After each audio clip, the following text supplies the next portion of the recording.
भारत वीरों का देश है। बुंदेलखंड वीरों की भूमि है। इसमें अनेक वीर योद्धा हुए हैं, जिनका वर्णन किस्से, कहानियों और ग्रंथों में होता है। आज भी हम उन वीरों को याद करते हैं। ऐसे ही दो योद्धा थे, आला और उदल। बुंदेलखंड में ऐसी कहावत है कि इन वीरों से तलवारें हार गई थी। आला का पूरा नाम आला सिंह और उदल का पूरा नाम उदल सिंह था। उनके पिता बत्सराज सिंह और भाई दशराज सिंह उस समय के भारत के सबसे बड़े शासक, चंदेल वंश के राजा, उन्हें अपना पुत्र की तरह मानते थे। ये दोनों चंदेल राजवंश की सेना के प्रधान सेनापति थे। आला उदल के वंश की उत्पत्ति को लेकर इतिहासकारों में मतभेद है। कुछ इतिहासकारों का मत है कि इनके पिता वनाफर कुल के थे, जिनकी उत्पत्ति वनाफर अहीरों से हुई थी। मध्य प्रदेश में यदुवंशियों की दो शाखाएं बहुत प्रसिद्ध हैं, हवेलिया अहीर और वनाफर अहीर, अर्थात वनों में रहने वाले, जो वनाफर कहलाए।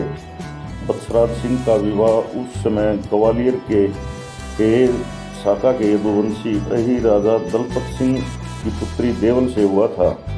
ग्वालियर के यदुवंशी राजा दलपत सिंह के पास स्वयं राजकुमारी देवल के लिए विवाह का प्रस्ताव बत्सराज सिंह लेकर पहुंचे थे। दलपत सिंह ने विवाह का प्रस्ताव स्वीकार कर लिया और दोनों की शादी हो गई। मां शारदा की कृपा से आला और उदल दो योद्धा पैदा हुए। देवल और बत्सराज के इन पुत्रों का शौर्य दिल्ली के सम्राट पृथ्वीराज से भी आगे था। पृथ्वीराज और आला उदल के बीच 52 बार युद्ध हुआ था और हर युद्ध में सम्राट पृथ्वीराज चौहान की सेना को भारी नुकसान पहुंचा था। बुंदेली इतिहास में आला उदल का नाम बड़े आदर के साथ लिया जाता है।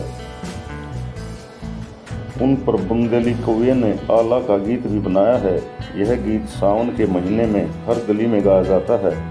महोबा में स्थित शारदा शक्तिपीठ पृथ्वीराज और आला के बीच युद्ध की साक्षी है। पृथ्वीराज ने 11वीं सदी में चंदेल राजा परमाल पर बुंदेलखंड जीतने के उद्देश्य से आक्रमण किया था। परमाल को परास्त करने के लिए कीर्त सागर मैदान में महोबा और दिल्ली की सेना के बीच युद्ध हुआ था। इस युद्ध में पृथ्वीराज चौहान की पराजय हुई थी और आला ने उन्हें जीवन दान दिया था। मां शारदा के उपासक आला को वरदान था कि युद्ध में कोई उन्हें नहीं हरा पाएगा। आला उदल और सम्राट पृथ्वीराज चौहान के बीच आखिरी युद्ध बैरागढ़ में हुआ था। वीर आला उदल पृथ्वीराज से युद्ध के लिए बैरागढ़ में ही डेरा डाले हुए थे। यहीं पर पूजा अर्चना करने के बाद मां शारदा ने उन्हें साक्षात दर्शन दिए थे और उन्हें युद्ध करने के लिए तलवार दी थी। इस भयंकर युद्ध में काफी खून खराबा हुआ और पृथ्वीराज की सेना को पीछे हटना पड़ा था। वीर उदल इस खूनी युद्ध में वीरगति को प्राप्त हुए थे।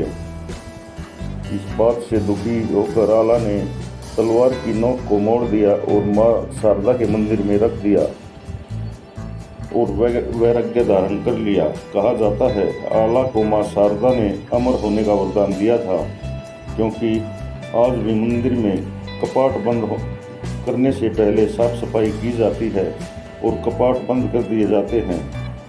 पुजारी जब सुबह सुबह पूजा अर्चना के लिए कपाट खोलते हैं तो वहाँ पहले से पूजा हुई मिलती है। कहा जाता है यह पूजा आला ने की है, जो अमर है। इन वीरों के बारे में बुंदेलखंड में एक कहावत है, बड़े लड़ैया मोहब्बा वाले, खनक खनक बाजी तलवार, बड़े लड़ैया आला उदल, जिनसे हार गई तलवार। जय हिंद।